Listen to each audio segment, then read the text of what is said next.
That's how we own it. What's up, family? It's your girl, Tamika D, Mallory. And it's your boy, Mysonne, the general. And we are your hosts of Street Politicians, the place where the streets and politics meet. What's up, Mice? How you doing? I'm blessed and highly favored on this blessed Tuesday. I haveth madeth you of lateth todayeth. Yes, you are lateth. My apologies. My apologies. Well, it is a blessed day. Every day is a blessed day. I tell you, so much stuff that's happening in the world that every day you have to acknowledge that you are still here because you could not be. A lot of things going on, I tell you.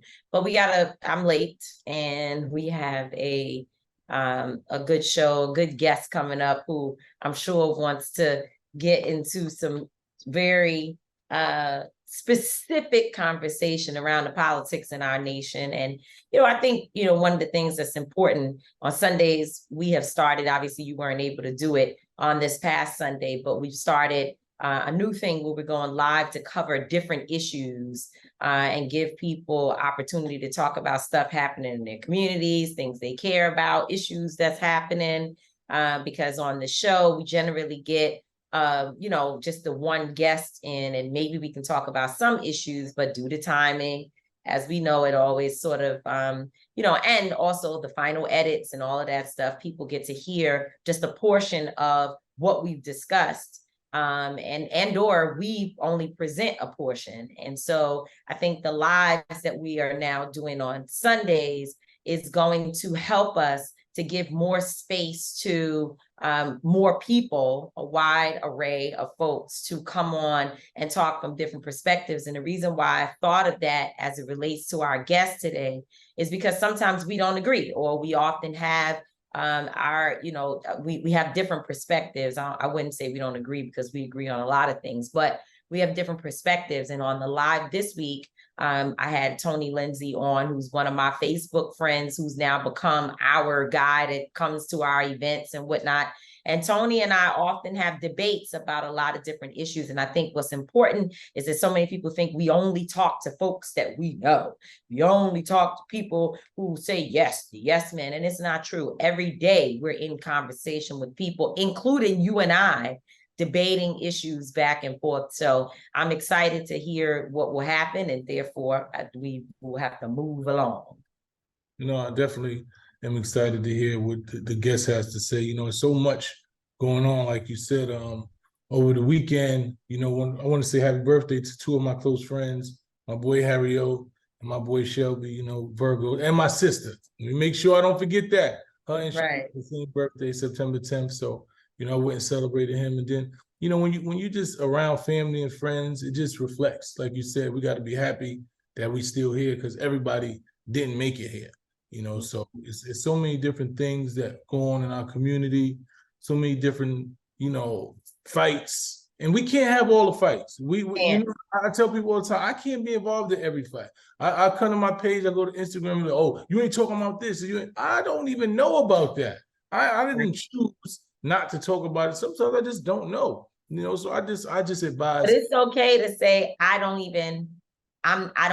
want to talk about this. It might even be triggering. You could actually say, this is something I can't handle. Yeah, the pick and choose shit is correct. I do pick and choose things that I'm passionate about. I pick and choose things that I feel that I know about. I choose things that I want to fight for. I don't have to fight or speak on things that you want me to speak on. I'm not a puppet. You don't got your hand in the back going like this. You need to talk about this. And why you ain't... I talk about the things that I feel best suited to talk about. I fight for things that I know that I'm willing to fight from tooth to nail about. You understand? Yeah. So if I don't think that that's something that I'm going to get on and really fight for it, and I'm just doing it because the people say to do it, then I'm not going to do it. And but I think it's a way that the people can come to you. One of the things that happened in the live is that I posted, I'm going live.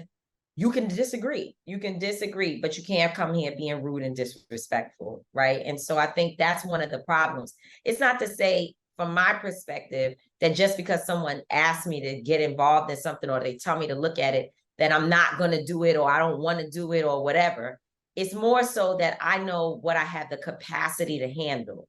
And when I was younger in this movement, I tried to do everything. And then a lot of stuff either was undone and, or, you know, I wasn't necessarily proud of the effort that I was able to put into it. That's just the way it is. And oftentimes there are things that's going on in the background that people have no idea about. So there are people who are like, well, why didn't you come to the aid of so-and-so person or do such and such thing? Or why are you not saying anything about that?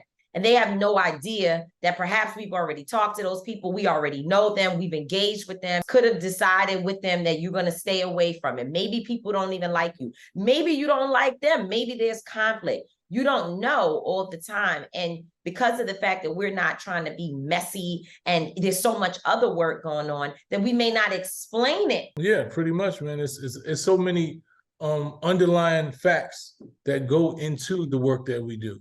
And, you know, and I understand that, like you said, there are no leaders who are above critique. And I understand that. But, you know, disrespect and critique and assumption is so different. People just think that because you have a public profile, that they can just say whatever they want to you. And that I don't believe in that. You know what I'm saying? So you're gonna have to deal with me with a level of respect. Just like you said, we can have discourse, we can disagree, but we ain't gonna have disrespect. This is true. So speaking of disrespect, I feel that the people of Atlanta are being disrespected, which is why we're wearing our Stop Cop City shirts today. You know, for folks who don't understand or don't know, because I did see some people in the comments yesterday who were like, excuse me, I want to support the cause, but I don't know what it is. And I was posting a lot about it. Of course, a lot of people were.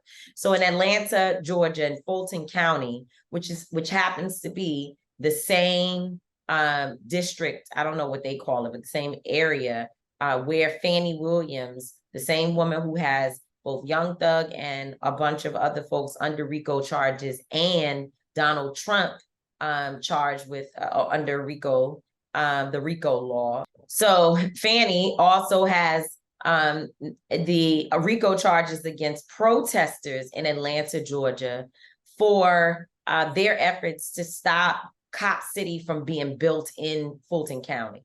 Now, as we know, Fulton County is primarily a Black county, right? Primarily, at least it was the foundation. I'm sure as gentrification continues, other people are moving in, but Fulton County is a place that is well known to the Black community.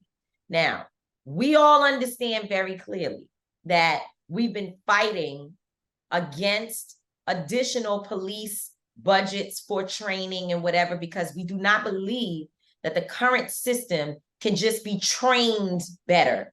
It has to be torn apart and rebuilt, because we also believe that whatever money you already given them, it should be allocated to that. If you're going to do it, then allocate that to it. Don't give more money away from resources from the community. Absolutely. I know I've said this many times. When I am in Georgia, in Atlanta, you know, we go around our people. That's what we love. We go to the hood. We eat the restaurants in the hood. We always, as soon as we get to a city, we like take us to where the community stuff is. We want whatever if it's ribs, we want, well, you don't eat the ribs, but I will. If it's ribs, we want to go to the rib spot. If it's fish, we want to go to the local seafood spot. That's what we do. But I can say that when I am in Atlanta and I'm there often, I feel a little uncomfortable with some of the folks in the unhoused community that are absolutely suffering with severe mental health issues, right? Because it is very clear. So when you have a budget of multi millions of dollars, now they claim they found some more money that's going towards this project that they didn't know in the city council that had been allocated. All of this money going to building a police facility or a facility that will train police officers. And then they'll say, yeah, no, it's not just police officers, other essential workers too. Sure, firefighters, the police, and others, right? Other first responders will be trained in this facility. They're building this place. And again, they say they try to make it that it's a very balanced atmosphere with training for all these in these different groups. But what they don't like to talk about often, and which you have to read the fine print to find out, is that one of the training pieces for police is one that cops will be coming from all over the country, and they will be trained by the Israel Defense Military. The Israel Defense Military. Now, these are the people, the same people that we as American taxpayers, because folks be like, why should I care about that? I ain't studying the people in Palestine. I'm worried about folks that's on my block. I don't agree with that. But even if you take that position, your taxpayer dollars is going to it. The $10 billion that we send to Palestine, which is our taxpayer, to Israel, which to Israel, for Israel to fight against the Palestinians. And in my judgment, for there to be some people who are there, not all Jews, not all, we're talking about the state of Israel, to be there and oppress the Palestinian people, and we pay for it, it's already a slap in the face. And we were there and saw with our own eyes what the Israeli Defense Military does. We saw it. We know what they do. They wouldn't even let us walk around in the communities without showing our identification to prove that we were Americans, because in different places, the Palestinians on their own land are unable to move around free. And at many different times, any given day, you'll see Palestinian groups and other allies, Sean King, of course, Linda Sarsour, posting that the military there has killed a number of people, including children. They will be running some of the training at this facility in Georgia. Why we need that, I don't know. So the organizers in Georgia, we don't need it. We don't need more money going to training, because officers are trained and their budgets are the most exploded budgets of most agencies in any city. So they have money.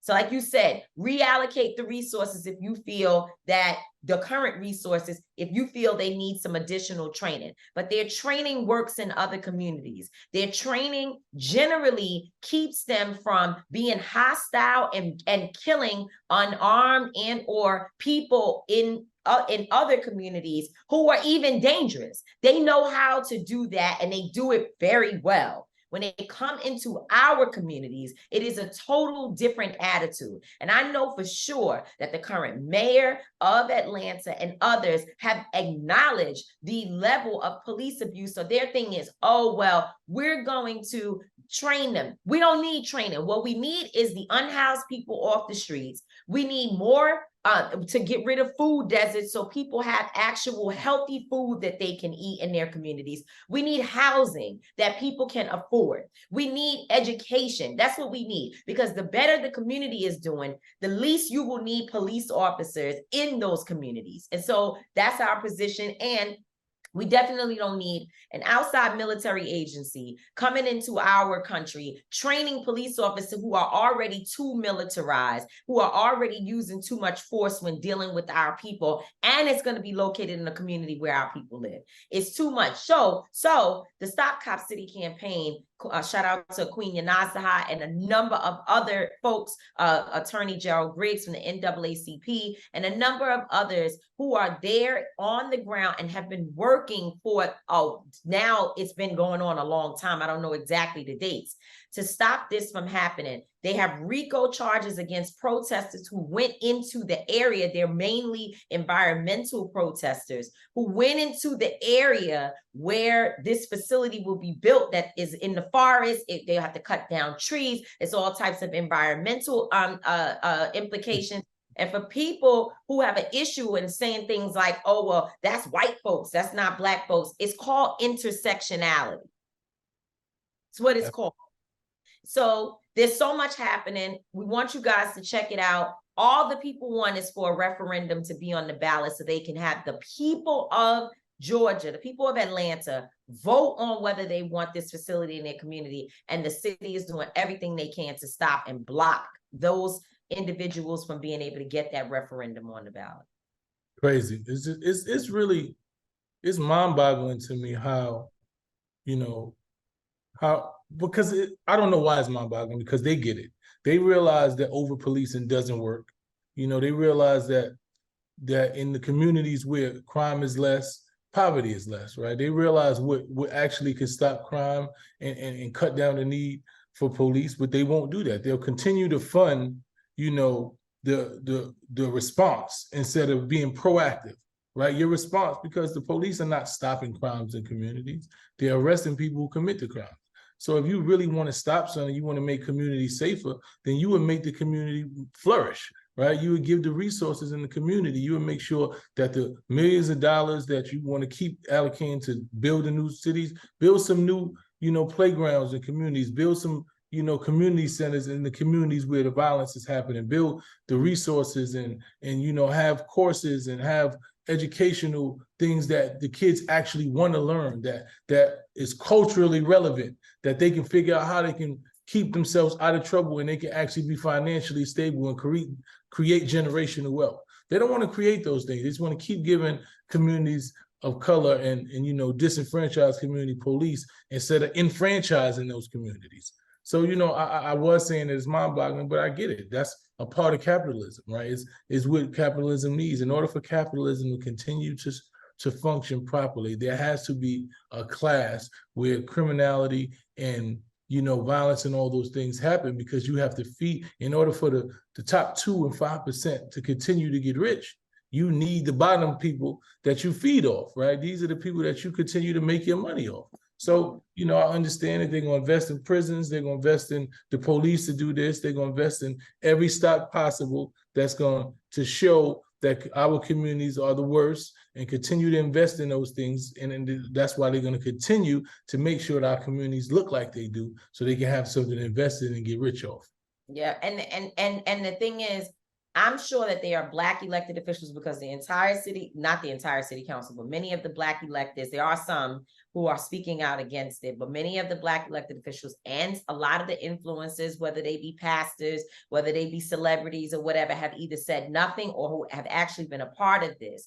They would argue with you that, what are you talking about? I don't want to keep my community down. I'm sure the current mayor would say, I don't want to keep my community down. What do you mean? I'm here to empower my community. No, but what you're doing is you are being used as a tool of white supremacy. We're not saying that you're the one that has designed this to keep our people down. What we're saying is that whatever they offered you, or whatever you think you gain by working with the other side, or working with the current governor who has racist tendencies as well. He actually is like Governor Kemp is like a quiet Ron DeSantis. It's not as blatant, and sometimes he makes moves that you don't really know whether you can look at it and say, well, that was good. Like the thing he did with the Trump piece the other week, when he was like, nah, I ain't getting in that. There's going to be a trial here, and I'm not doing anything to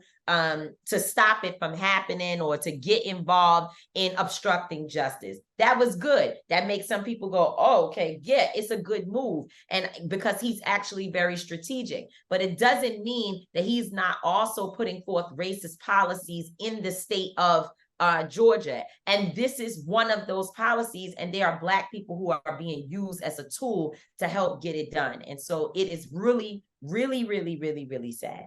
Now, let's move on to, and we're going to be with our people, basically, on this issue, period. Right. So we're going to the wheels fall off. We're going to be with our people. They got their petition signed. Now there's a fight to get the petitions validated and counted. So there's always going to be something, but the people, regardless of whether they had help from the top celebrities, a shout out to Bernice King, Dr. Bernice King, because she certainly has been saying since the beginning to stop Cop City. And so, and whoever else didn't help them, doesn't matter, because the people are learning that they must help themselves.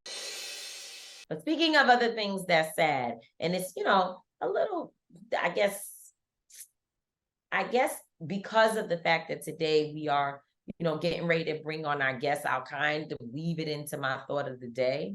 But I think people are pretty miserable that they even care to know. Like, there is literally no one's life that I care about so much that I want to go, unless there is some type of physical harm, like physical harm, or some type of implication for the work that we are doing in terms of racial justice. Other than that, I do not really care about what is happening in people's lives. I might see something and laugh about it and say something to my best friends and talk a hee, but to go and try to make a platform of exposing people and this and that, I just don't, to me, I don't get it. It says something about you as a human, I think, if that's where you focus your time. And I think this situation with Steve Harvey and his family, Marjorie Harvey, and all of it is pretty sad. It really is. Yeah. One, not so much because of the blogs and these gossipers talking about his marriage, because I guess one would say when you put yourself out there as this fabulous couple or whatever, people are going to inquire. I still don't think they should inquire to the point where they want to drag you up and down and put out things, and some of the shit don't even be true. That's the part that's really crazy, like making up things.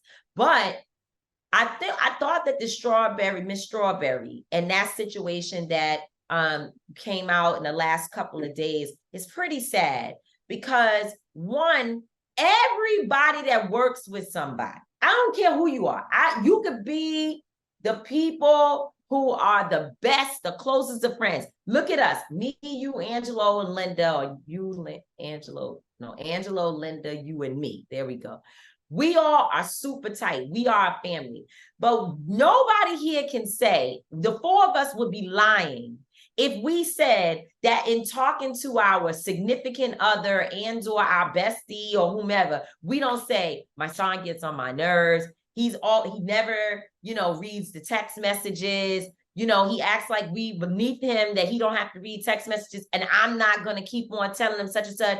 No, you can't sit there and tell me that Linda hasn't said, oh my God, Tamika's calling me. She's calling me. She could do this herself. Like, she's always asking me to do, this is what we do, right? As humans, you go today, you might have had a terrible day at work and you got some shit to say, and you might really feel like, oh, so-and-so husband don't really like me or whatever.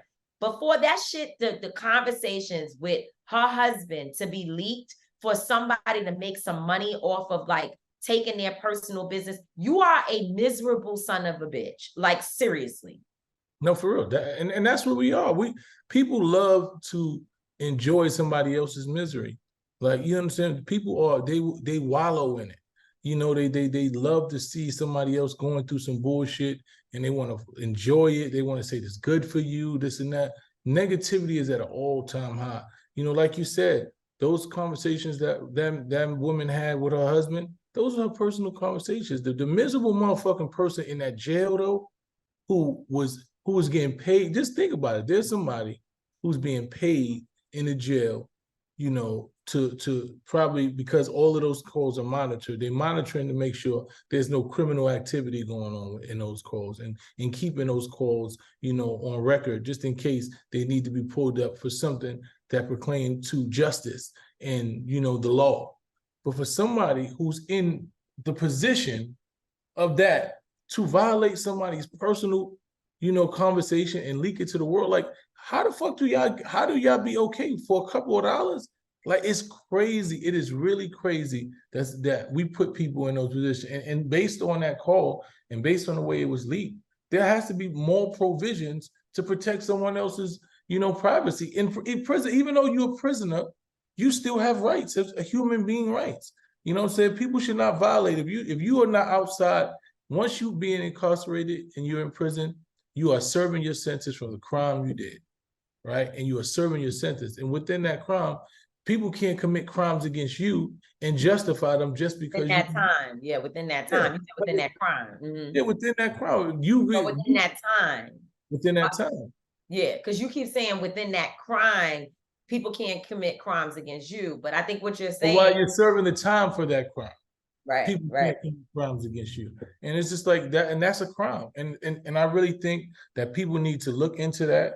this situation, people need to find out exactly who it is, to trace who was on that call, who take that call, who had access to that call. And everybody who had any access to that call needs to be held responsible until we find out what happened, because this shit is fucked up.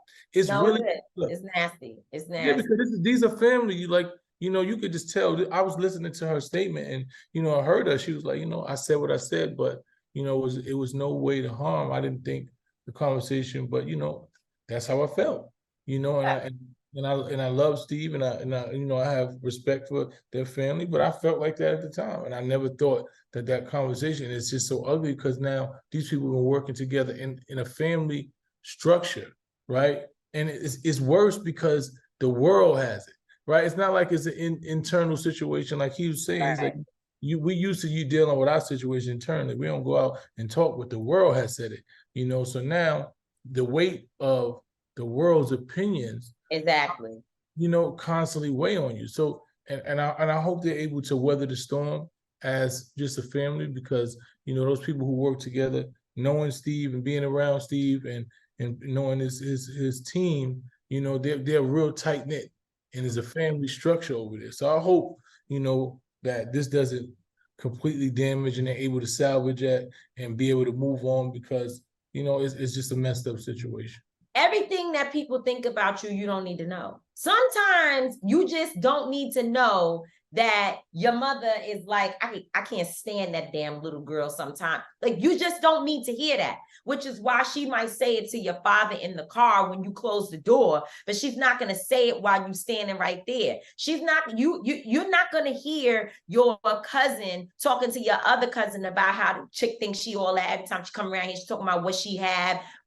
It's not necessary. You don't need to know everything about people's opinions about you. And like you said, when the world gets involved, it starts to impact your ego, because that's all it is. It's your ego. Because even if Marjorie Harvey felt like, I don't think Sister Strawberry, I don't even know her name. I'm sorry. I can't, it slipped me right now. But even if you thought, she don't really like me, we're not really vibing, you might feel the same way. She might have told Steve, your staff, they treat me funny. I don't know why they act like such and such, because people have come to you. People have gone to you, as my son has said, Tamika is like, I don't think I could joke with her. Like, she seems like and you're like, what are you talking about? Talk to Tamika like she's fine. How many people have contacted you and said they didn't know if they could call me to ask me to sign a letter for them, or to do a thing, or to come to their event? And you're like, no, like, she's actually fine. Like, just ask her. And then they get to know me. But sometimes we have up walls because of things. You have an exterior. Yeah, people have an exterior that's been through. Your mind is on some other shit. And people catch you at the wrong moment, and you might get a reaction you're not focused on, and people like, yo, that person don't like me, and you be like, don't like you? The fuck you be? I don't even, you know what I'm saying? So there are. Or she might not like her. Like, I'm just saying, like, let's not try to make excuses. She might not like her, right? And it might be wrong. It might be. No, it's fine, because you don't gotta like everybody. Well, she said her specific thing was that she thinks we're the help, right? So that would make somebody feel uncomfortable. And I get it. I understand. All I'm saying is there was no reason. And there will be people who will say, well, that's why, of course, you shouldn't be talking on the jail phone. Cool, that's fine. I get it. It's just like saying, when you write a character letter for people, what's his name? Ashton Kutcher and the other one, Iggy Azalea. When you write a character letter for people, you need to know, but it is different, because your phone call is supposed to be only, like you said, it's supposed to be private unless you're talking about illegal activity. However, you want to imagine if there's third parties that are reading and or seeing anything that it might be to the public, right? They might be released to the public, maybe publicly known. However, you should still, no other person should want to be the person to try to destroy people's families. And what Steve said, and also Miss Strawberry, what she said, is that because of what's going on right now with all of these blogs trying to pick apart whether Marjorie did this, whether this did that, and whether Steve is this and that and the third, because they so focused on it. For those tapes to be leaked, it's almost like it was done on purpose. It's almost like somebody knew, well, damn, you know, the two of them was, I got these tapes, but like, did you go back and get them? Like, what type of person are you? And it's just some people in this world, this is my thought of the day. There are some people in this world who are just really bottom feeders. Like, that's literally what they are. It's not that everybody is perfect. I certainly am not perfect. You're not perfect. None of us are. We've made mistakes. We've hurt people. We've done wrong or whatever. But being a bottom feeder means that you are intentionally, like, you sitting around looking at things that you could go and do to try to hurt people. And it's just really crazy to me. It's really crazy. It's really, the fact that those tapes were leaked is like really bottom feeder shit right there, for real. It is, man. It's very, very terrible. Very, very terrible. No, for real, because I'm just sitting there thinking, like, you can't even have a thought no more and share your thoughts with your most intimate person without the world trying to expose your thoughts, because everybody's thoughts about everybody is not going to always be positive all the time. And sometimes you share those thoughts with the people that you trust.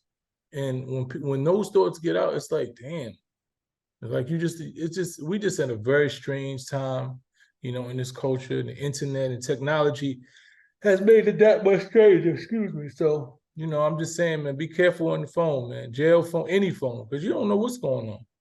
You don't know what's going on no more. You gotta whisper, like, you know, you watch the sports, they put the towel over their mouth when they talk. You gotta go through all types of shit, man. Crazy. Even in your own house, you could be being recorded. Like, you know, even in your own house. I mean, shit, they was listening to Dr. King's conversations in his hotel room, right? Like, everywhere you go. And I mean, whatever. It is the life you live, and it is what it is. These are celebrities. These are people connected to celebrities that work with celebrities. And so I get it. But I feel I have a deep, like, I don't want to know everything that's being said about me by people that I work with or talk to or see I'm around. I don't even care what people who I don't deal with have to say. But the people who are around me, I don't want to know what their worst thoughts of me are in the moments when they're either upset with me or going through their own shit or having their own insecurities. And the only time I want to know is when I've done something to them that they need to come to me and talk about. That's it. Other than that, whatever they thought that they told their husband or their wife, that's crazy. It's just, it's definitely bottom feeder. Like, it's terrible that happened. And I feel bad for Steve, because you could see, by the way, like you said, we've been around Steve. Steve is out here Steve ain't trying to be in no mess, period. He ain't trying to be in no mess. Okay, he don't want no mess. You know what? He's just trying to help people, give his entertainment, give resources to kids, and that's it. And deal with his family. That's it. He want to sail on out on his time, his last few whatever shakes in this earth. He's trying to live a happy life. New grandchild on the way. Like, Come on. And then here we are. And here you got people that are intense. It's like they see you happy and it's like, break it away. Break it. You ain't going to be happy. You're going to chip this bitch away. Yeah. Marjorie, whatever Marjorie may have done or done, whatever Marjorie did or didn't do, how she got what she has, where she was, how does it impact your life? How? And moreover, her husband loves her. That's it. You love her dirty drawers, man. Y'all sitting there wasting your time, bro. So it's certain shit, like he said, we all right. You wasting this other shit y'all could be doing with your time, bro. You wasting your time.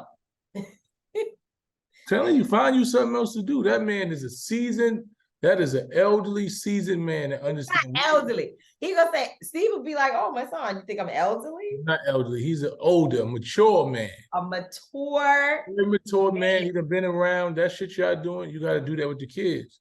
That shit don't work with grown folk. That ain't just a grown, that's a grown man. It's sick is as sick does. We are bringing on our guest, who's actually another one of our friends. The big thing around street politicians is that we always have our friends on, and that's because our friends are doing amazing things. And guess what? Just because we're friends doesn't mean that we don't have debate about issues all the time.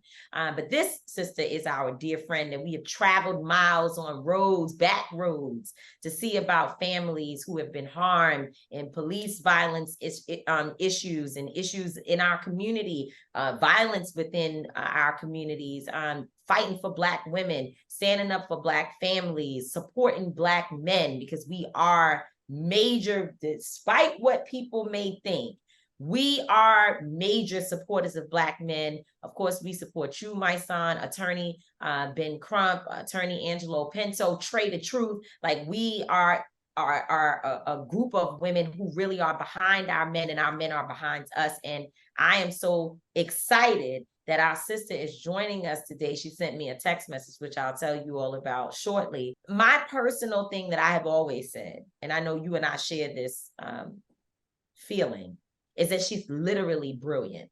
Like, literally a brilliant mind, the way in which she thinks and can articulate better than many people that I know.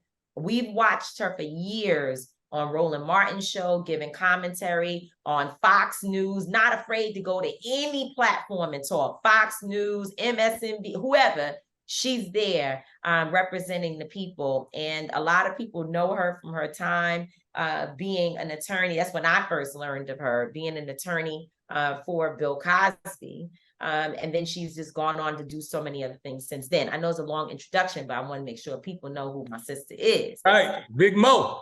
Big Mo, right? Monique Pressley is a legal analyst and a legal mind, a leader in the legal space, who is helping us to really put together amazing legal strategy around some of these social justice cases that we're fighting. So thank you, Monique Pressley, for joining Street Politicians.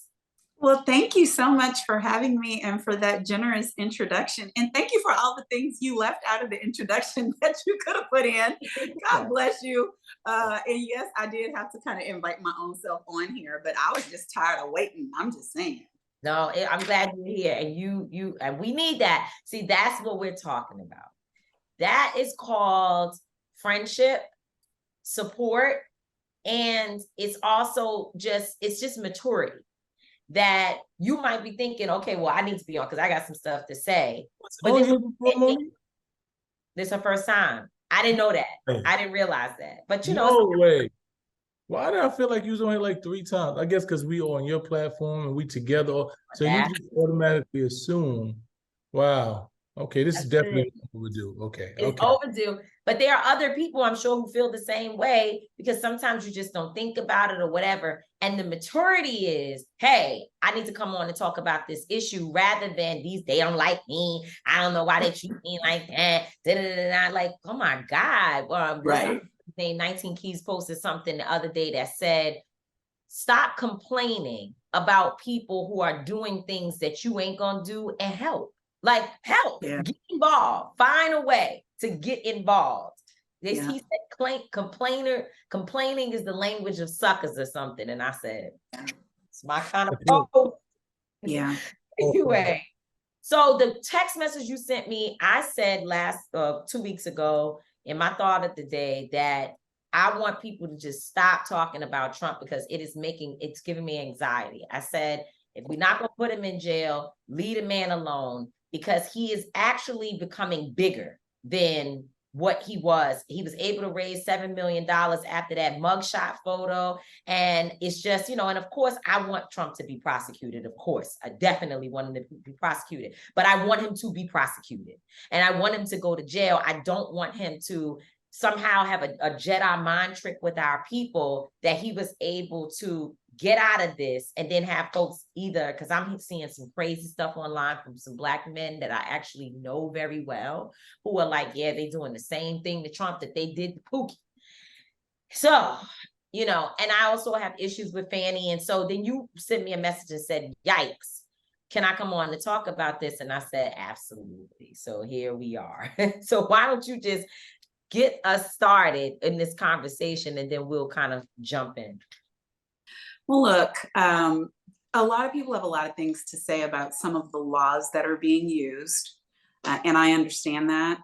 But the place that my yikes came from was the comment you made about unless we know that we're going to get him, let's leave him alone. Because to me, that is the opposite of that's what's been wrong for centuries with our justice system and with the way prosecutions are handled in the United States. We give prosecutors, whether it's local prosecutors, whether it's state AGs, whether it's district attorneys, U.S. attorneys, the U.S. Attorney General, broad discretion. They have the right in their own office. They ain't got to ask nobody about nothing.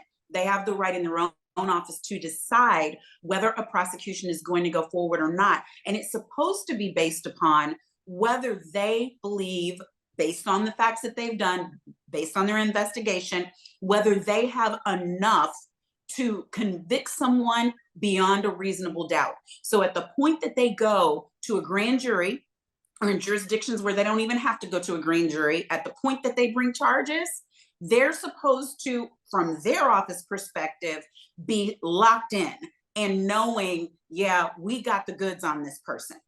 And so for centuries, we have watched Black man after Black man after Black man after Black woman after brown man after brown woman be prosecuted relentlessly, whether there was enough information or not, squeezing on people who were turned over to give states evidence. We call them in our circle snitches, doing everything necessary in order to bring down people for lesser offenses, while there are these other people, largely white men over 60 with money, who are thought to be beyond the law. And their companies are thought to be beyond the law. So prosecutors, whether through fear, through intimidation, through being bought off, through that's the way it goes when you white in America, everything belongs to you, have refrained from prosecuting them. And I never wanted to be a prosecutor. I ain't never been a prosecutor, never will be. I'm defense minded, but the prosecutors, especially the progressive ones, serve an important job. So for me, the same way we're willing to like pick up, I know you guys are willing to do it and are doing it again, and get the Camerons of the world for not doing their job. When prosecutors buck the tide, buck the system, and are willing to do their job when they have the goods on somebody, especially a former president of the United States, to me, that is important. And I definitely agree with that sentiment. But I also agree with the kind of understand where Tamika's coming from, right? Because, being somebody who understands, who is knowledgeable enough to understand the dangers of Trump, a Trump administration, just Trump in general and what he represents, and knowledgeable enough to see that, we have to really also think about our people who are not as knowledgeable, right? I've had conversations with people who said, well, Trump let my man out of jail. It was more money in the hood than when Trump was in office. And they have these conversations and they view him much as you do like the mafia leader that they wrote for in the movies, right? And he plays on that understanding. He understands that our communities idolize, that type of infamous figure based on just the realities that we're dealing with in this culture that some of them have dealt with. They see him as someone who's going against the system. Trump is not a politician. Trump is just somebody who figured out this politician. He got in law. He like me and you.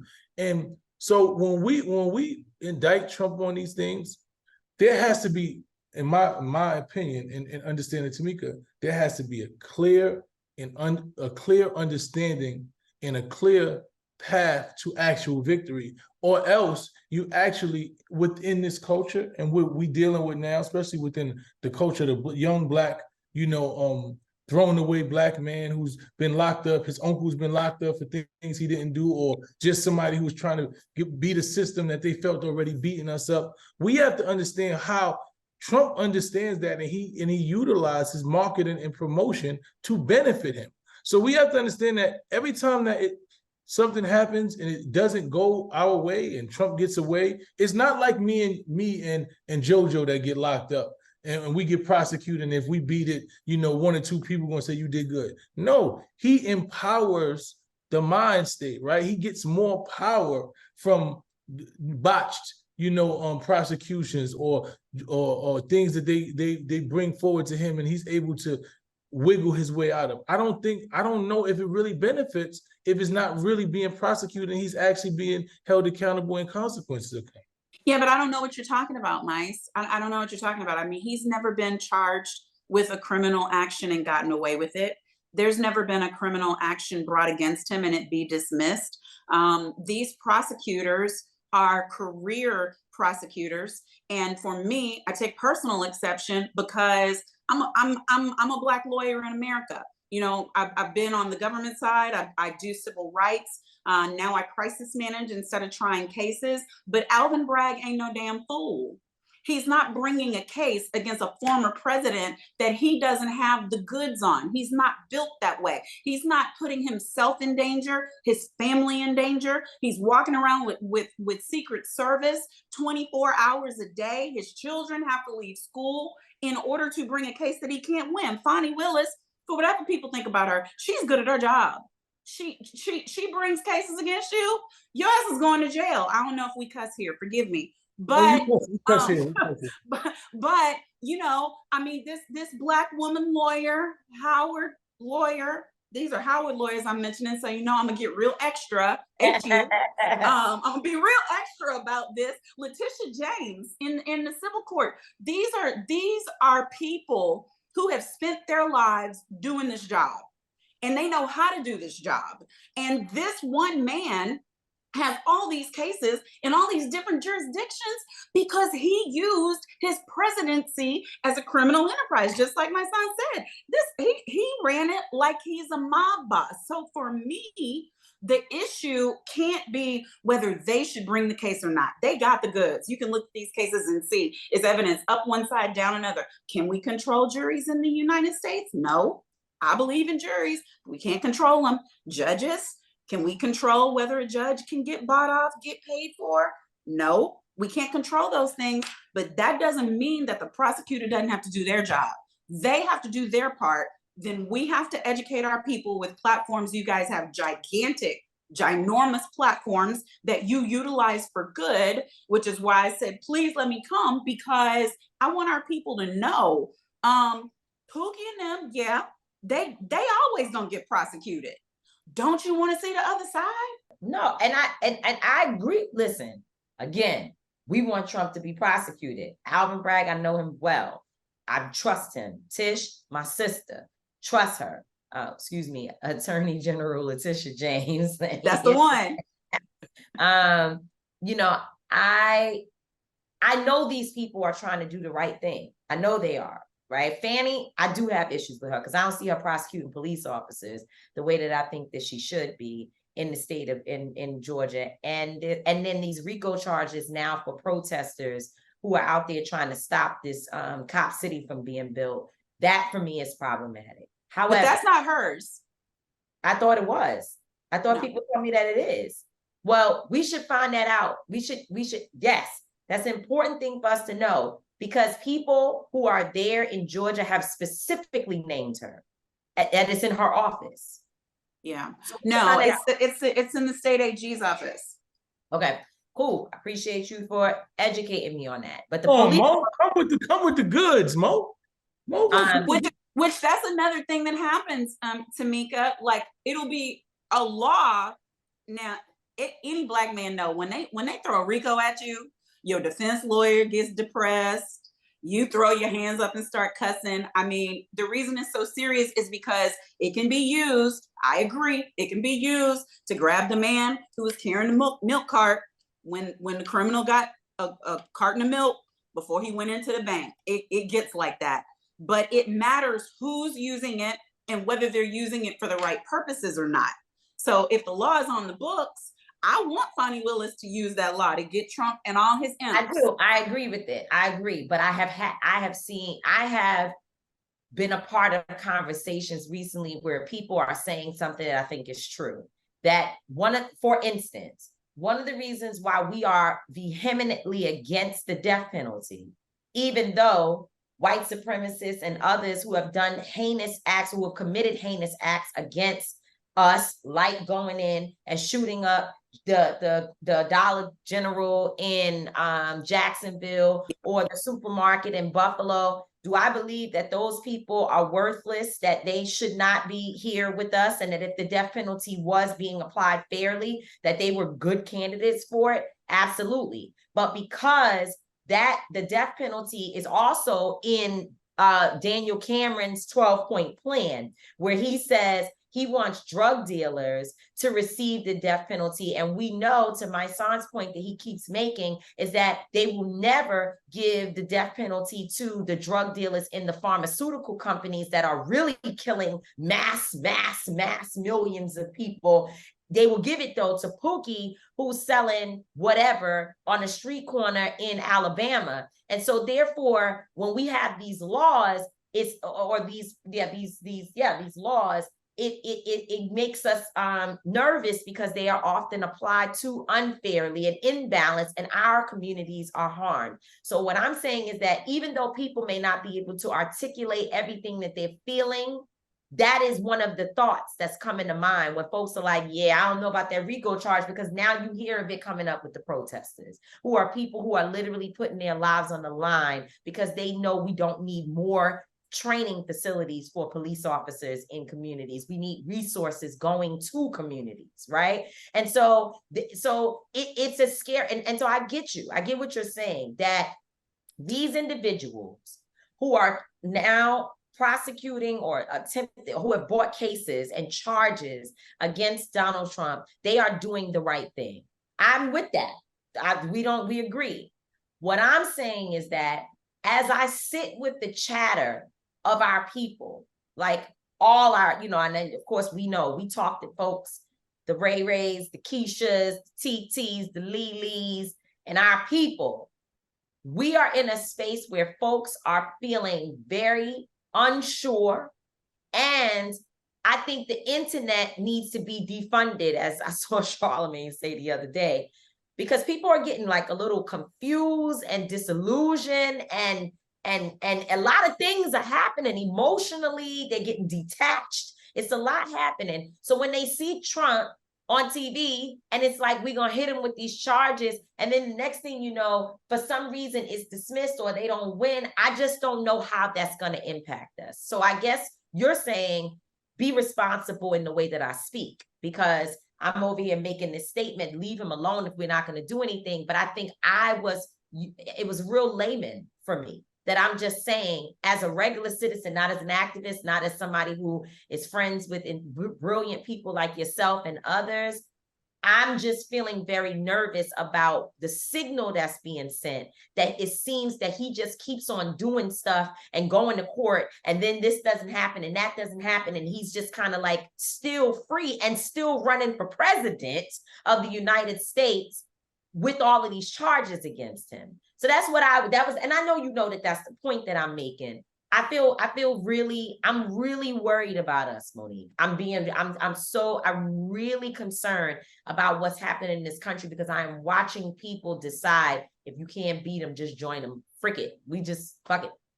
Hey, and we can't be that way. No, we can't be that way. And I wonder, I am concerned like you, and I've been spending a lot of nights wondering where the connectivity gap is, like why I can't get some brothers and sisters whom I respect, who lead organizations, who are leaders in community, to see it's not lesser of two evils. It's not all politicians are the same. It's not, oh, so what, he just made a phone call. It's not like we've gone so far away from the breaks that would keep us in line, that would keep us from just running away with ourselves, until now everything is acceptable. if Bishop Jakes was on right now, he'd start talking about how it's the last days, because that's one of the signals of it. When we are just at the end of times, and nobody gives a damn about lawlessness or lack of lawlessness, about the way we treat ourselves, about the way we treat our children, when everything has just run away from us. And so I don't think that means, though, that we don't dig in. I think it means we dig in further and we're more creative about the way that we do it. Because I got to tell you, Tamika and my kids who are teens, they get all of it. They are looking at us adults like we are dumb with two heads. Like when Trump was elected the first time, my daughter and her school, of course, they had their straw poll vote. Hillary Clinton won by a landslide. And my daughter was, she was a young teen then, but she walked in and she's like, so Mom, like the women just voted to sell their uteruses to the men? I mean, they just didn't care? Like it was real plain. It was so plain to the teens. Like they deal with the racism and their thought is you elected a grand dragon of the Klan and you're wondering why there's more racism. Like it's real clear to them. So I'm just trying to figure out how we can stopgap until it's not up to us anymore and not really mess them up so they can come behind us. I mean, we see young state representatives and leaders who are coming who to me have their head on straight and are ready to fight the way that we used to fight when we knew, yeah, the man's always got it rigged for him. That's a given. That's not a surprise. We have to dig in though and do our part. And I think what Tamika said about what Charlamagne said is the exact opposite, right? And I think it's not so much as misinformation, it is intentional spreading of false information, right? I think we have to, and that's one of my strategies. Like I realize that social media and media is such a big thing. And a lot of people don't focus on it as much of it is, but it's programming. It's constant programming. Like a lot of these cases, I literally watched somebody have misinformation. It was a rape case that came up by the guy that's in this culture who was being, promoted as one of these top Black leaders. And he supposedly, molested a young girl, his girl's daughter. And his conversation, the misinformation that he came out, right? The law. So he said, they was pleading, they gave him a plea bargain. And they said, all right, if you don't, the 2 molestation cases, we'll drop them if you take the aggravated child abuse cases. The mother didn't want to go to put her daughter to the child. She didn't want her to have to testify and do that. So they offered him this.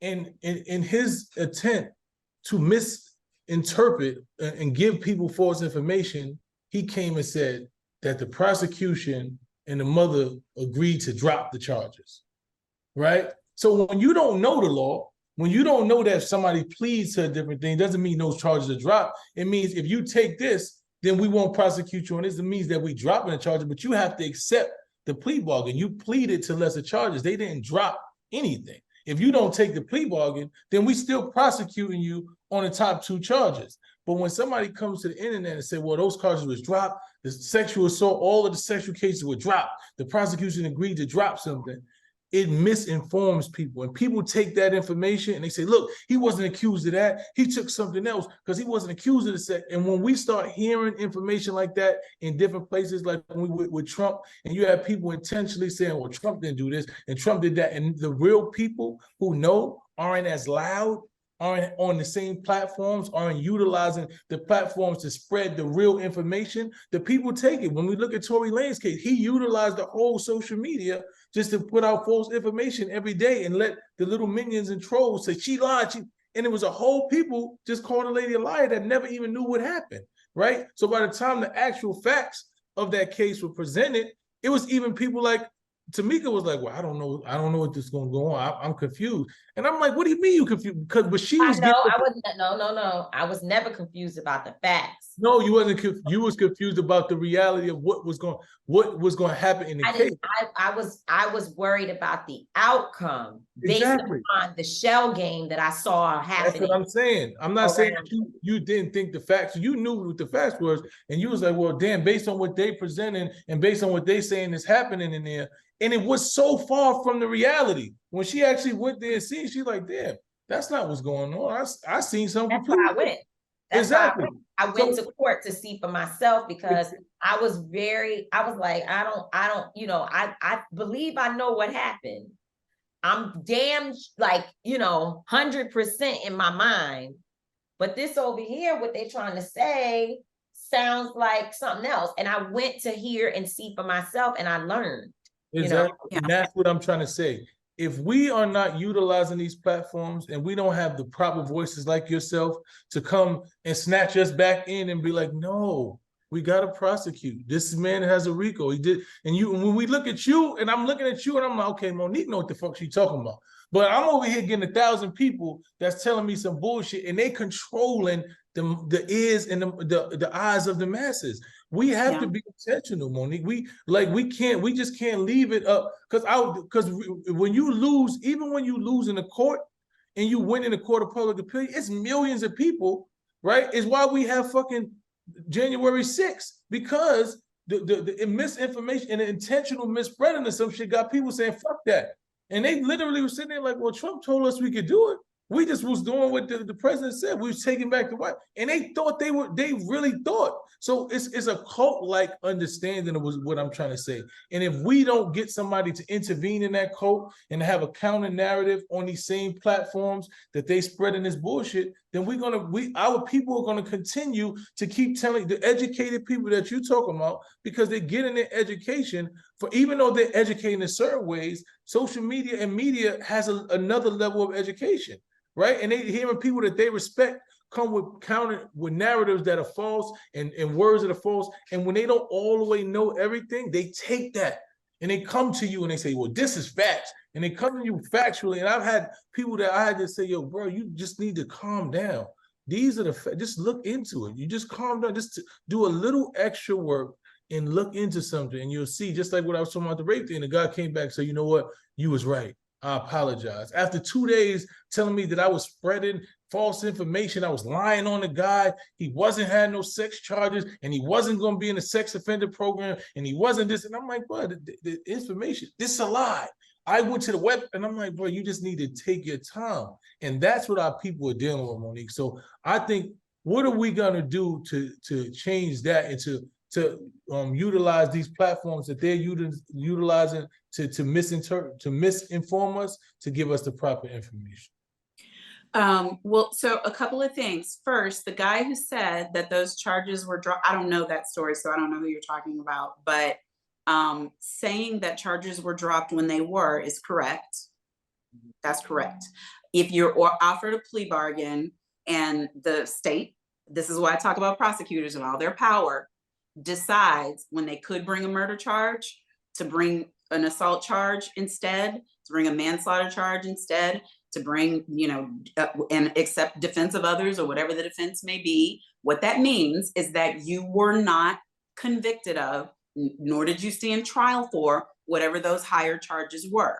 So you can keep saying any day you want to say that it was dismissed, and the context, then it's up to the other people who know the information to include the context of, yes, this was part of a plea bargain. We don't know what would have happened in court. We don't know if it would have been found guilty of the higher charges or not, because this decision was made by the government. That's one. Two, the court of public opinion, and my dear friend, Ben Crump, and I, who I know is y'all's dear friend and brother as well, we disagree about this all the time, because he utilizes it just as much as the bad guys, right? He utilizes it the minute that there's a case, and the minute that he knows that he needs to get out in the public and inform the public, and you're going to see the press conference, and you're going to see the news blitz, and you're going to see everything to get ahead of the story, because that pressure is what creates the good result for the client. And that's his only responsibility. His responsibility is not whether it ends up in a criminal trial or not. He's supposed to win his civil case. He's supposed to get the best resolution he can for the injured parties that he represents. So he utilizes public pressure to do so. But that same public pressure can be utilized to destroy lives before they ever reach a courtroom. So we have Black folk on Black folk on Black folk, a few white folk here and there too. But again, I'm a criminal defense attorney. I never back away from it. And I'll say, if you haven't been found guilty of a crime, I don't care how many crimes you've been accused of, you're not guilty. And the way this country is supposed to work is that you are innocent until you are proven guilty. People can decide if they want to. They don't want to do business with you. They don't want to take your shows and put them on TV anymore. They don't want to let you go on tour anymore. They don't want to do business with your company anymore. All those things can happen. But to me, my son, if that happened to you as a Black man in America, because that's who it happens to, nothing would piss me off more. Because now you're fighting boogeymen. You're fighting snuffleupagus back when nobody could see him but Big Bird. You're fighting shadows and mirror tricks, because any newspaper can decide, Daily Mail can get up tomorrow and decide, let's tear down Tamika, let's tear down my son, let's tear down Linda, let's tear down Angela, and do it based on rumors, and it'll never make it to a court, not a civil court, not a criminal court. And to me, that is unjust. So that's why I fight. Whether I think somebody did something or didn't, I'm like, prove it. And if you're not going to prove it, shut up about it. Because we have to be able to. What is the point of, by the time you get to court, you get a really good criminal defense attorney and you're found not guilty, you've lost your whole life. Everybody left you, including your dog. What's the point? Well, that's so what I think happened to Brian Benjamin, the lieutenant governor in New York. They said he did something, quid pro quo, and he lost his job. He had to suspend his campaign, all of that, lost friends. We were at my birthday party, and I won't name names, but there were people there who was like, he can't be in the picture. You got to get him over. He can't be, because I can't. You had staffers running around like, hey, you got to back him up, and we still were like, Brian is our people, because until proven guilty, which, by the way, to your point about context, I get your point. What you said about the charges being dropped are the charges being dropped. But when people have context, that helps to provide more information that gives a full view of what you're looking at. You might see charges drop, but there's a reason why. And a lot of times these prosecutors are looking for ways to easily shut stuff down. Like, they don't have the resources or the time. They just don't care enough, maybe, to even go through a whole long, drawn out 3-4 years process, or a year, or whatever, however the length is. And so, they're looking for ways to cut down on time. So anyway, there's a lot of different reasons why that might happen. But within Brian's situation, then the judge said, well, show us the quid pro quo. The judge said, I'm all for it. The feds are bringing a case against this man. I'm with it. Show me where the specific, like, what did he gain? He gave him, and then he gave him what? Show it to me. Where is it? They couldn't prove it. So they threw it out. But to your point, they threw it out, but he still is not lieutenant governor. His campaign was still suspended. He still spent $1 million on legal defense, and he still has another charge that is lingering, that you need the first charge to prove the second, but doesn't matter because they didn't throw it out yet. So what you're saying is 100% right. And I think same thing. Who should be Florida governor right now? Same thing. They didn't attack that man relentlessly. And every single time he's come out of it clean. Same thing. Justin Fairfax was lieutenant governor, should be governor of Virginia. Came out clean. Very important point. Andrew Gillum. They just dismissed charges against him just here a few months ago. Now, these people had the biggest scandal ever. Notwithstanding who he slept with, what he may have done to his wife, what issues he may have had with drug use and all of that. All of that, that's your personal judgment of him. My life ain't clean enough to judge the man for who he slept with and whether or not he used drugs. Because I was in rehab at the same time. He and I learned on his podcast, and we both literally shed tears when we learned that we both went to rehab, right? My situation may have been a little different, but I don't have no right to judge him on that. But if that's what you choose to do, that's fine. We're talking about, they say he broke the law. Yeah. He was lying, and that he was a conspiracy. I mean, they had him on so many charges. I don't remember. And they dismissed it. But his life is, his political career is, he would have to build, like Brian, from the bottom all the way up again to restore the faith in people. But I tell you what, I think they should do it because Marion Barry sure did. The great. Yeah. Great Marion Barry. But when you talk about brilliance, there was none as brilliant as him, as brilliant or as beloved. Yes. And I think that is the combination. When people really know that you are for them, back in that day, it didn't matter. But now, as you said, that with your birthday party and things like that, what they do now is like, you don't even have to be the person who's accused of doing something. If you support the person who is accused of doing something, if you speak well on their behalf, if you refuse to speak ill of them, they want to kill you too. They want you just as dead as the person. But here's the question though, and we got to wrap up. But when I think about Ashton Kutcher and Milo, whatever her name is, right? Mm-hmm. Is there a line? Now, I'm not talking about they said something that you don't like, or they, whatever. But I'm talking about a man who is now convicted of rape. And you're writing character letters on his behalf. Do we think, is there a line? Because what you're saying sounds real good, and it's true. And it works for my relationship with Pookie, because Pookie done did some crazy shit. And I know he did some crazy shit. But I still know that he deserves redemption. But if I know Pookie was convicted of rape, I can promise you I'm not signing anything on his behalf. And that brings me to another conversation we already had, all of us, the Carly Russell thing, right? The way I was able to back some people, because people were calling me, they wanted literal blood. They wanted physical blood draining from her body, out of her eyes. Okay, that's how they were calling me, like, no, she did. And I get it, they're emotional because they got emotionally connected, so they're emotionally connected to the end result.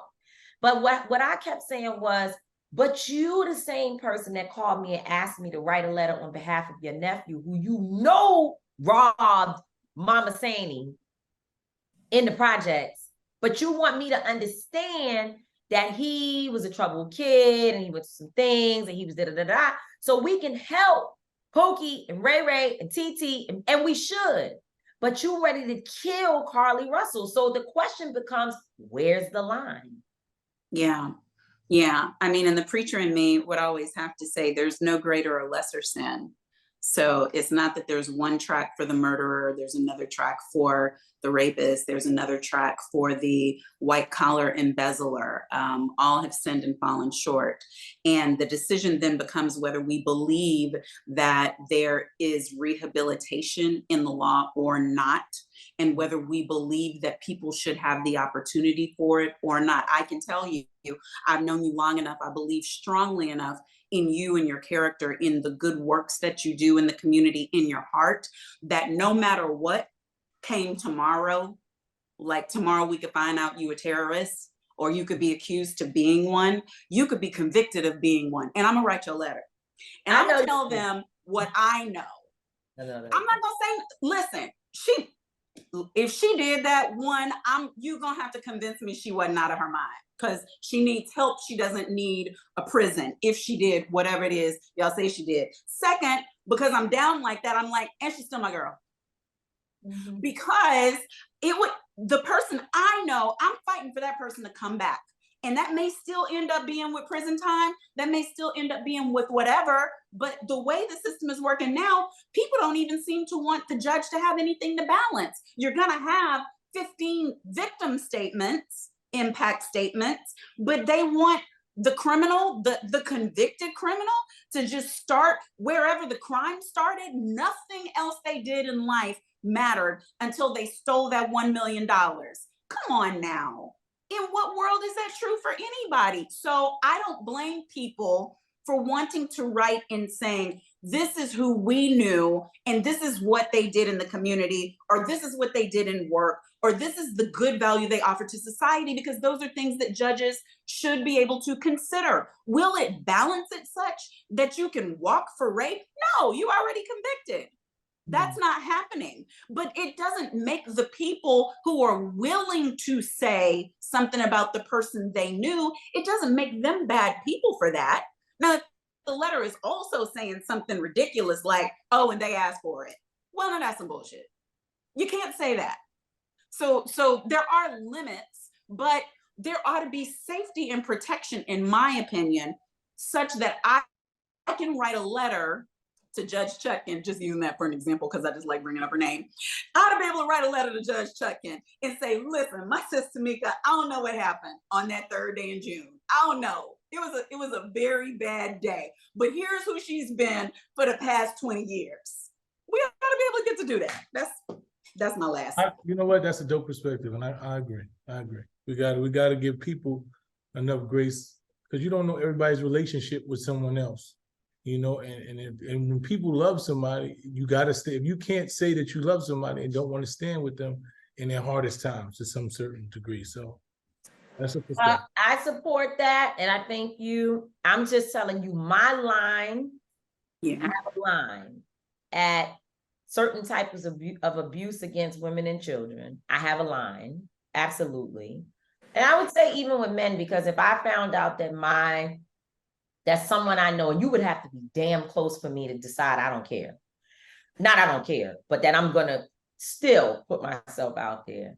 But my line is, it's definitely around women and children. Let me just put it that way. If I know that you have done something to really harm a woman and or a child, I'm going to be much more careful. And I'm also considering, as I'm mulling this over, that if you took the life of somebody else's child, their son, daughter, whomever, I don't know. I agree with you. I agree with you. You know, if you stole something, I'm with you, because I get it, you know, and I know it's wrong, and I will tell you all of that. I'm with you. If you did, you know, some of these things, but when you start talking about people's children, I get real sensitive around that area. And so that's something I need to work through. And I think all of us have the right to decide what we are willing to stand behind, because my name is all I have. So when I put my name on something, and by the way, I have to accept the fact, because to my son's point, if I choose, then I'm gonna stand with you. I know you may have killed somebody, you did something, and now it's been 20 years or 15 years or 5 years, and I see the growth, and I, you know, whatever, and I want to stand by you. Cool, I'm with that. I've done it many times for many brothers, especially many brothers, trying to support them in their journey towards redemption. But I need to be prepared to put that shit on my own social media. I don't need to be like, oh, I didn't know that the judge would, oh, yeah. Oh, yeah. You got to be willing to stand 10 toes down on whatever you say, because your name is your name. And if you write your name on something, then you are saying, I am with whatever this person, not what they did, but who they are. That's right. That's right. And the crisis manager and me will offer that free tip. If you are in public life at all, any single thing you do, be prepared for that thing to be on the front page of everything the next day. And if you're still okay with doing it, proceed. Otherwise, govern yourself accordingly.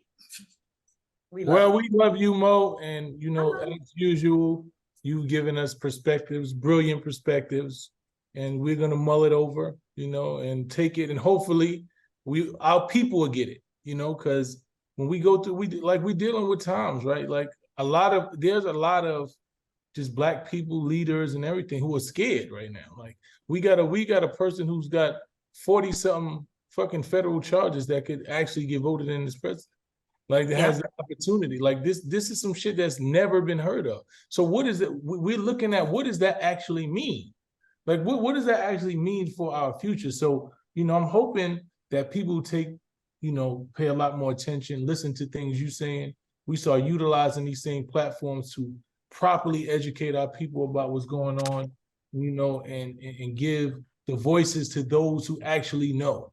Give the platforms and the voices to those who actually know to spread words, and that's why it's so important that Monique goes on like Fox News, because I've had friends tell me I'm not doing Fox News.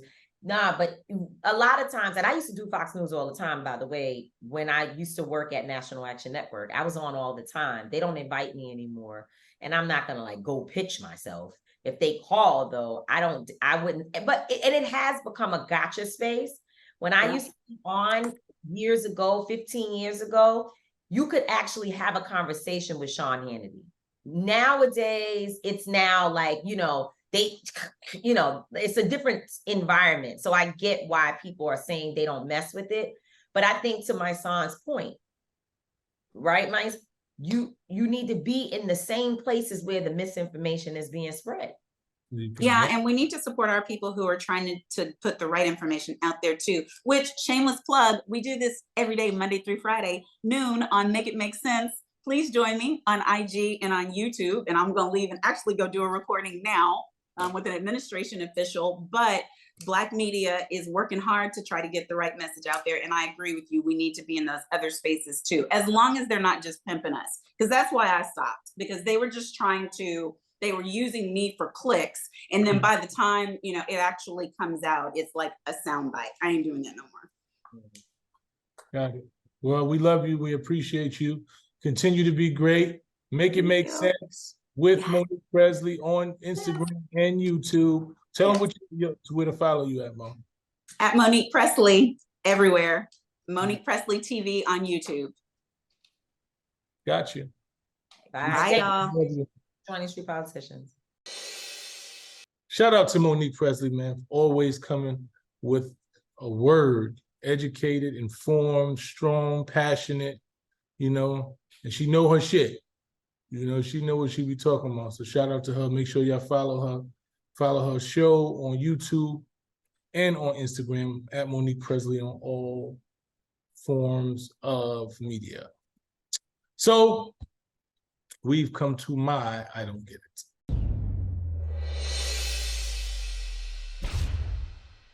Last week, like during the weekend, I posted about a young lady who allegedly was hit with a brick in the face. She posted a video first. The first video I saw was from a hospital room, and she was explaining how she was hit in the face with a brick because she didn't want to give a guy her number. She was hysterical. She was crying. Her face was swollen. So obviously, I assumed that this had happened. Then I seen another video, actually from the scene of where it happened, her taking a video of herself talking to men saying, I was hit in the face with a brick, and these black men just stood around and did nothing. And in the background, you can hear the black men saying, well, what were we supposed to do? Like, what were we supposed to do? Like, and then she was like, you're supposed to be a man, you're supposed to be a man. So that was the soundbite I got. And then after that, there was another man who said that he was actually physically there, and his point was he was trying to justify why he did nothing. He said, yeah, she was hit with the brick, but, she was asking for it. She was loud. If you go to her Instagram, you see her always talking this and that. I'm not protected. I'm not getting involved in none of that. She pretty much brought it on herself, and my response to the whole situation in general was, as a black man, I was ashamed that black men would either participate by hitting the woman with the brick in the face for not talking to her, and then, try to justify it or sit there and watch and not try to intervene or try, even to just interject and try to stop her from being hit. I'm not saying everybody's supposed to fight. We don't be the toughest person. Don't risk your life. Don't go out and fight and shoot somebody. I'm not saying none of that. I'm saying as a man of good moral content, if you've seen a woman about to be conscious, my fault, good moral conscious, if you've seen a man about to hit a woman with a brick, something innately in you should say, hey, calm down, brother. Stop. You just think about it. Relax. I know you're frustrated. but just to try to de-escalate the situation, you know. So I say any man who wouldn't do that is a coward. And any man who would hit a woman in the face with a brick is a coward. You know, so as of late, there's been some discoveries on different YouTube pages that shows that there's a possibility, strong possibility, that this woman created a whole hoax in order to raise money for a GoFundMe.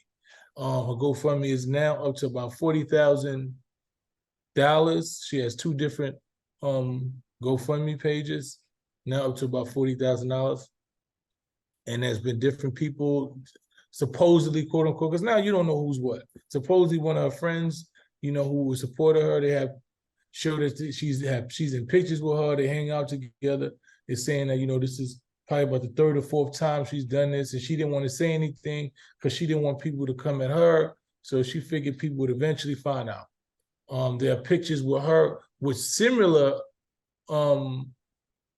similar swollen face, and is supposedly attributed to allergic reaction that she's had.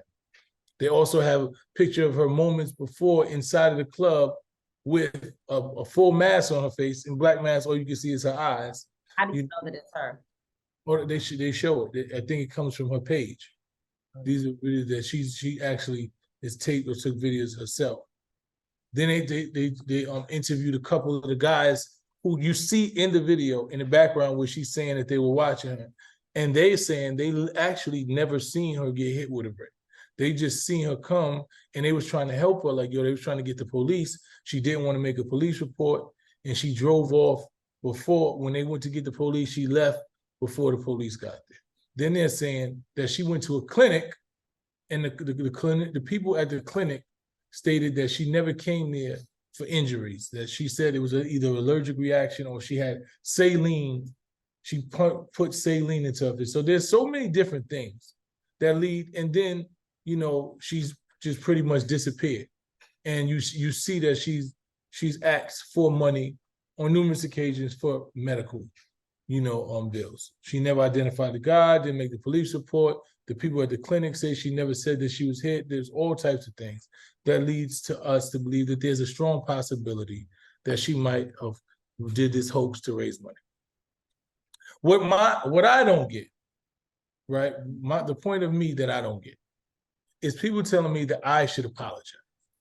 And first of all, I would like to know who and what I should apologize for. First, who should I apologize to, and what should I apologize for, right? And I should hold women accountable. First of all, I'm not a woman, right? But if this woman did something and she scammed people, she should be held accountable. You know, it's wrong. We're in a time when Black women are always being abused. There are so many things, just like the Carly Russell. I do not condone any woman that will utilize their platform of voice to, you know, to lie to garner attention. I do not support any woman who would lie on Black men, you know, especially in times when we're trying to be united, lie on Black men and cause some level of division and make it seem as Black men did something to harm her. I do not condone that, you know, and never will, you know, and I think she should be held accountable. I think everybody who gave her money, you know, if it's found out that she lied, then we should figure out what is the process to get your money back, first of all, and then prevent things like this from happening again. But I will not apologize for being a man and stating that a woman should not be hit in the face with a brick. I will not apologize for being a man and stating that any man that will sit around and watch a woman hit in the face with a brick and not do anything, verbally, physically, anything to try to stop or try to, you know, disengage that situation from happening is a coward. I will not apologize for those statements. I will not apologize for me standing up for women. I'm not gonna apologize. I will continue to be, quote unquote, a simp. Whatever y'all want to call me, I'll take on that, but I have no reason to apologize for that stance. And the main arguments that I had with people were not that people that came to, nobody came to my page and said, yo, she's lying, this didn't happen. And me and that person got into an argument and I called him a coward because he didn't believe it happened. Those people weren't people I engaged. The people I engaged were the people who told me that, well, she shouldn't have said this, or she shouldn't have did this, or, you know, I looked at her page and she talked too much. She don't need a black man, so no man should protect her. I will not apologize for saying that any man that had that position to me had a cowardly position. You understand what I'm saying? I did not discredit any man who didn't believe that the situation happened, because that's his perspective. But I think as men in our society, especially as black men, we should never be okay with watching other men beat on black women. And I'm not going to apologize for that. So if somebody's looking for an apology for me for that, then they are looking for the wrong thing from the wrong person. What I will say is we need to be careful, right? Black men, black women, but in this case, black women, we have to be careful, right? We have to be careful because you wanting to utilize this platform, utilize your voice to cause false alarms, right? There are really black women who are being harmed out here. There are really black women who are being beat and destroyed and harmed and physically beat and abused. And every time that you do this, it's harder for us, the ones who want to protect you, to fight. And we already fighting against the black woman is already the most disrespected and unprotected being on this earth. It makes it harder. I'm not going to stop standing up, but I want you to understand that you give some level of credence to voices who want to discredit the black woman's claim. You give credence to those, you know. So I'm not against anyone who's calling this woman out. I'm not against anyone who's telling her how damaging she is or utilizing their platform. I'm not against any of that. But my job as a black man is to pull up black men and call out black men and tell black men what we should be doing. You know, I believe that situations like that, it's harder for them to happen when we standing on our square as we supposed to. You know, but when you got a million men inside of my comments saying, well, she deserved it, and only certain type of women is supposed to be protected, and if she ain't moving a certain way, then, you know, fuck it, I ain't stopping nobody. That's not my business. I got to worry about my own family. You know, when I see those type of things inside of my comments, you know, that's where the problem is for me. You know, and when women see that, they feel like, damn, look how many men actually feel that way. Look how many, and this has very little to do with this one incident, right? It has to do with an overall mind state. Because before you knew or believed that this woman came up with false allegations for money, you believed that she got hit, but you tried to figure out the reason why it made sense that she got hit. And that's what we have to point out. Let's not point on this one. Let's not use this isolated situation, you know, to completely come up with the total hypothesis of what we're dealing with as blacks in America, with black women and black men are dealing with. So once again, I don't understand what y'all want me to apologize for. I'm never going to apologize for saying that black women need to be protected. I'm not condoning anything this woman did. I don't condone nothing that Carly Russell did. I think they need to deal with the consequences of those actions. But those actions that they did are on them. I'm talking about black women and black men as a whole being united and taking care of each other. I mean, I think, yeah, certainly when there are these types of incidents, it certainly furthers the lack of protection that we as black women feel. But by the way, a lot of people, regardless of whether she was telling the truth or lying, they still ain't gonna do nothing. And in fact, some of them are the abusers, which is why they really don't want to, why they really spend a lot of time behind fake profiles trying to make the case of why a woman deserved X, Y, Z. So that's one thing. I think also, though, that when you are trying to be a voice and you're trying to work in certain areas, you have passion and you have a public profile and you're speaking on whatever, different issues, you're not always going to be right. That's just life. Like, there's going to be a percentage of cases that we work on, that we learn details as we go along. That if we had known in the beginning, we might not have continued to engage. We may have done it with more caution. We may have said different things. We may have even wanted those issues to come forward early so that they wouldn't come later. And I always say to people, the more you tell me about whatever details is happening that night when the shooting took place or whatever, it's helpful because we could get in front of people later on saying that we tried to hide things or suppress information for the good of our case, or to talk bad about police or whatever. They say a lot of different things. So that is just what it is. It's not going to be 100 proof. You're going to have instances and scenarios where you find out, but the thing is, even if, and I'm just using this as an example because, or two things as an example, right? Two things I can use as an example. Even if George Floyd did take a drug, had nothing to do with that officer choking him to death.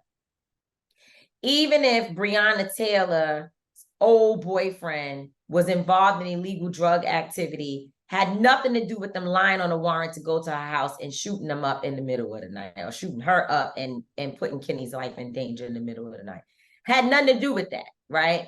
And so you can still support, as you said, your premise. Your premise can still be strong. It can be as it has been, but then you can also make room for additional things that come into play as you know more. That's just life. What I will say as my one, and we talk about this all the time, and I notice it, and I also have many conversations lately, I've been talking with Charlemagne and Teslin in our personal group chat about this as well. The internet is a very dangerous place. It's a very dangerous place. It lacks information sometimes. It lacks context. We just finished talking with Monique about how the way that people interpret stories, because I've seen, I've literally watched people tell stories about me or my life or what I'm doing or whatever, and it's completely not in line with who I really am or even what was going on in that moment. But because they are loud, they get to tell their story and it spreads.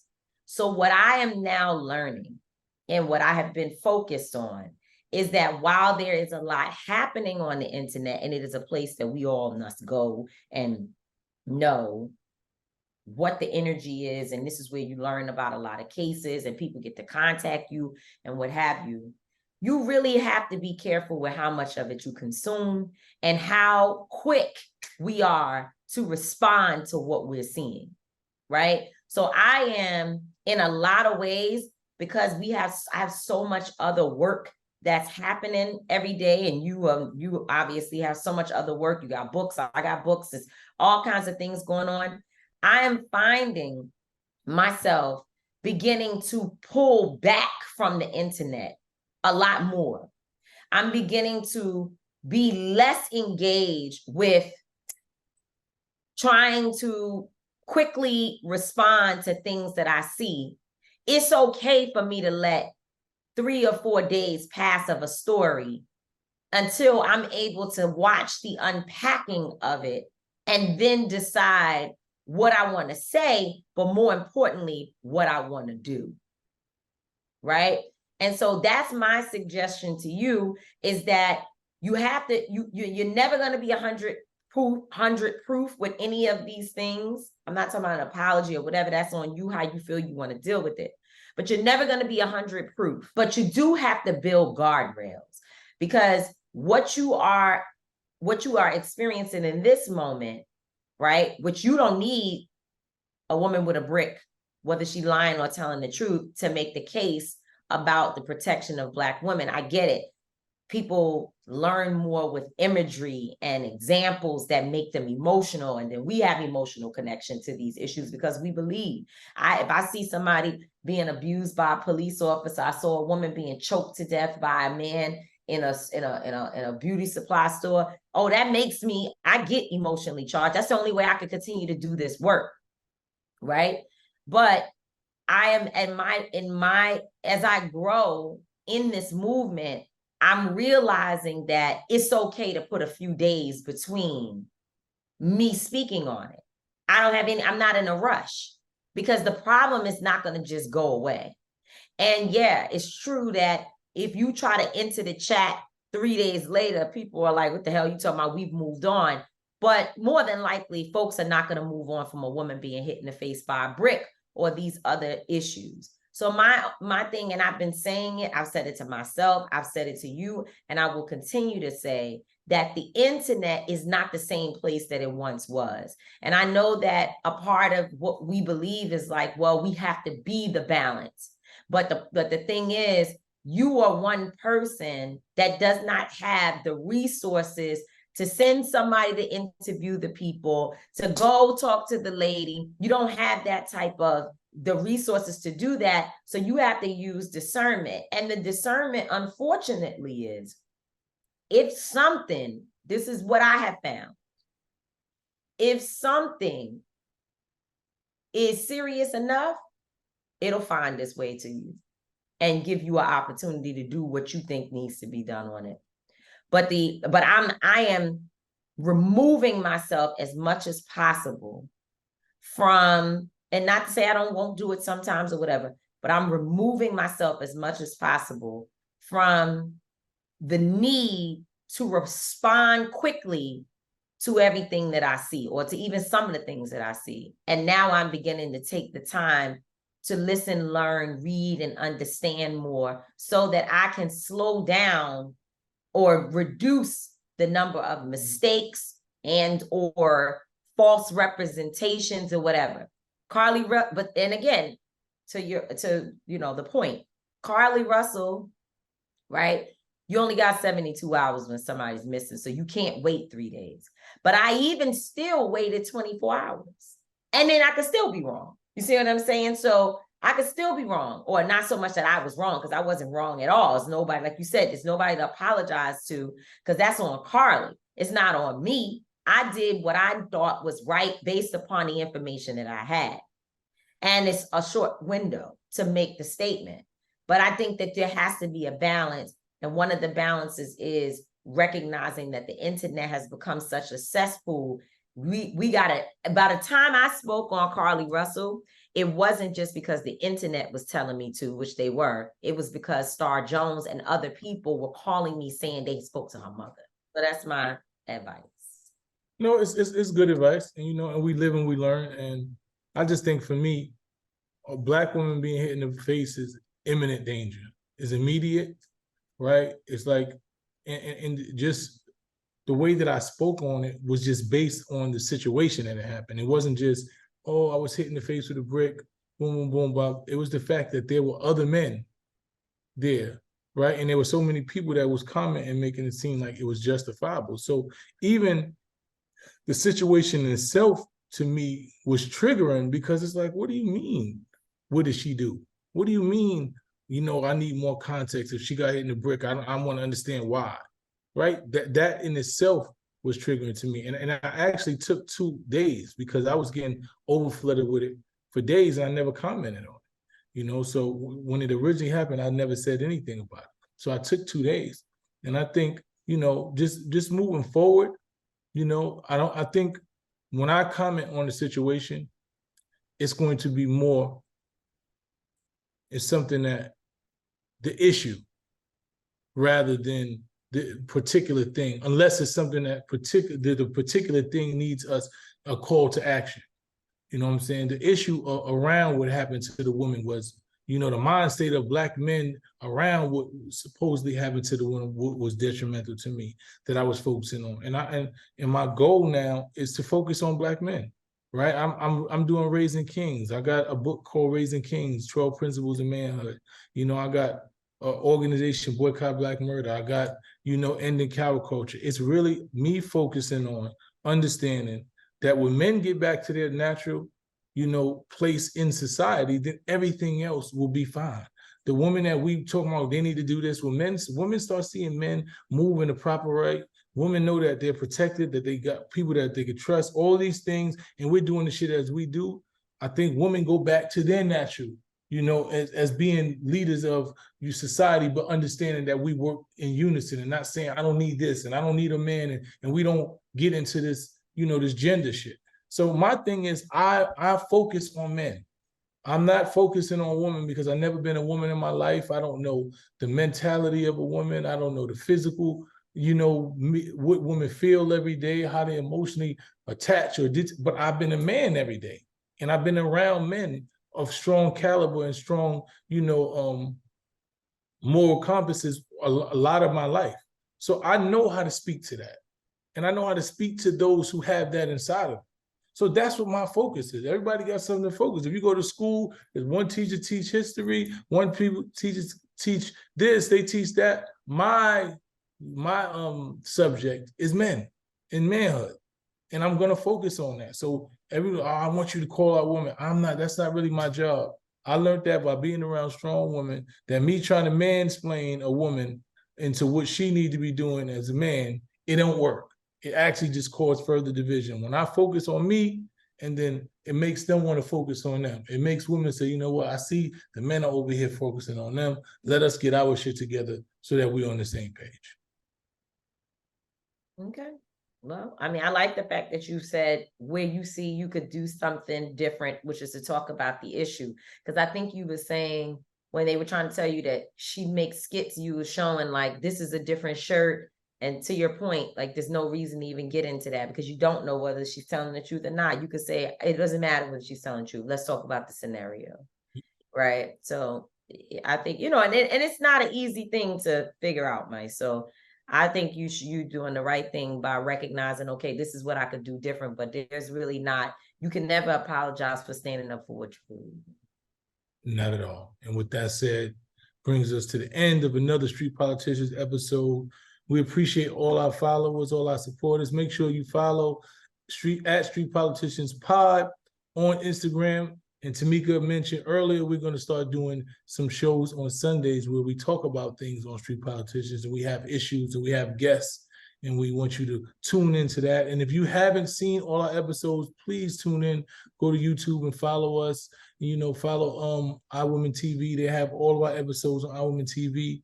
And make sure that you tune in, man. This is one of the dopest shows in the world. And if you're missing it, then you're missing out on something that is extremely, extremely the greatest #1 show in the world.